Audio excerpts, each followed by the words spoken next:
इन दिनों शिव महापुराण कथा के जरिए अलग अलग तरह के उपाय बताकर लोगों के दुख दर्द दूर करने का दावा करने वाले कथावाचक प्रदीप मिश्रा को अब ज्योतिषाचार्यों से चुनौती मिलने का सिलसिला भी शुरू हो चुका है। जहां ज्योतिषाचार्य प्रवीण शर्मा ने कथावाचक प्रदीप मिश्रा को भविष्य पुराण पढ़ने और समझने का सुझाव दिया। देखिए खास रिपोर्ट। कथावाचक प्रदीप मिश्रा को मिली ज्योतिषाचार्य प्रवीण शर्मा से चुनौती। प्रवीण शर्मा ने दिया प्रदीप मिश्रा को भविष्य पुराण पढ़ने का सुझाव। प्रवीण शर्मा बोले 2027 में प्रदीप मिश्रा को तलाशेंगे लोग। प्रवीण शर्मा बोले काम नहीं बनने वालों की चिट्ठी भी पढ़े प्रदीप मिश्रा। कथावाचक प्रदीप मिश्रा इन दिनों लगातार अलग अलग क्षेत्रों में पहुंचकर शिव पुराण कथा का वाचन कर रहे हैं, तो वहीं उनकी कथा में लाखों श्रद्धालुओं के पहुंचने का सिलसिला भी जारी है। ऐसे में इंदौर के प्रसिद्ध ज्योतिषाचार्य प्रवीण शर्मा ने कथावाचक प्रदीप मिश्रा को भविष्य पुराण को पढ़ने और समझने का सुझाव दिया। इसके साथ ही प्रवीण शर्मा ने प्रदीप मिश्रा से काम न बनने वालों की चिट्ठी पढ़ने का भी अनुरोध किया। होंगे प्रदीप मिश्रा जी हर पुराण का अपना उपाय बताते हैं, उनको उपाय भी सटीक रहते हैं, लेकिन शायद उनको भविष्य पुराण भी पढ़ना चाहिए जिसमें ब्राह्मण के कुछ नियम और कुछ कर्तव्य बताए गए हैं। महेंद्र जी, भविष्य पुराण यह कहती है कि जिस ब्राह्मण को उत्तमो तारको पेतो, जो संध्या 3 बार करना चाहिए, एक सूर्योदय के पहले, एक मध्याह्न में और एक शाम को, जो कि कई ब्राह्मण हमारे मधुसूदन ज्योतिष केंद्र में हैं, वो बदस्तूर करते हैं, उसका परिणाम भी देते हैं और मैं भी करता हूँ त्रिकाल संध्या। तो ऐसे ही विषय में उनको त्रिकाल संध्या पर भी जोर देना चाहिए। वो भी ब्राह्मण है मेरे दृष्टिकोण से, तो शायद वो संध्या नहीं करते। और भविष्य पुराण में तो कहा गया है कि जो ब्राह्मण संध्या नहीं करता उसका उपाय ही आपको नरक में भेजता है, मेरा मानना है ऐसा।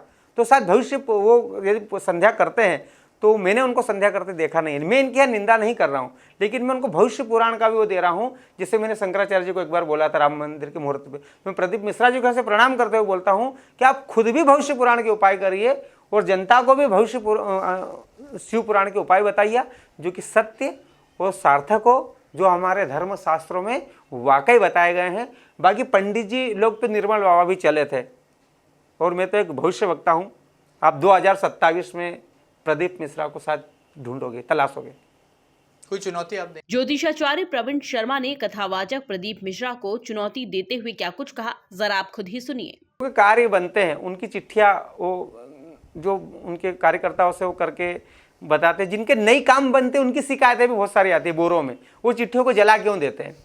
मेरी ये शिकायत है कि 7 से 8 बोरे चिट्ठियाँ जिन लोगों के नई काम बनते हैं उनकी भी आती है, उनकी चिट्ठियाँ क्यों नहीं बताते। तो उन लोगों का भी बताइए। हमारे द्वारकापुरी में मैं आप 3 लोगों का आपकी स्टडी में ला सकता हूँ जिनको कोई फायदा नहीं हुआ। तो मैं ऐसे लोग भी कई मेरे पास भी आते हैं, हमने कई उपाय के फायदा नहीं हुआ, लेकिन उन लोगों को भी बताओ कि जिनका नई काम हुआ 5-5 बार पशुपतिनाथ करने से, उन लोगों का क्या। मतलब आप 10 लोगों को, जैसे मेरे भी कम से कम 10,000 फॉलोअर्स है और उसमें 2,000-4,000 के काम, 2,000-3,000 के नहीं बनते, 7,000 के काम बनते हैं। मैं आपके न्यूज़ चैनल के माध्यम से बोलता हूं कि 70% काम बनते हैं, 30% नहीं बनते। तो उन 30% का काम नहीं बनता, उनको भी लोगों की नजरों में उनको भी माइक पे खड़ा करना चाहिए, न कि अपना प्रचार। कुल मिलाकर देखा जाए तो इन दिनों शिव महापुराण कथा के जरिए अलग अलग तरह के उपाय बताकर लोगों के दुख दर्द दूर करने का दावा करने वाले कथावाचक प्रदीप मिश्रा को अब ज्योतिषाचार्यों से चुनौतियां मिलने का सिलसिला भी शुरू हो चुका है। जहां ज्योतिषाचार्य प्रवीण शर्मा ने कथावाचक प्रदीप मिश्रा से भविष्य पुराण को पढ़ने और समझने का सुझाव दिया। Bureau report, MP news, Indore.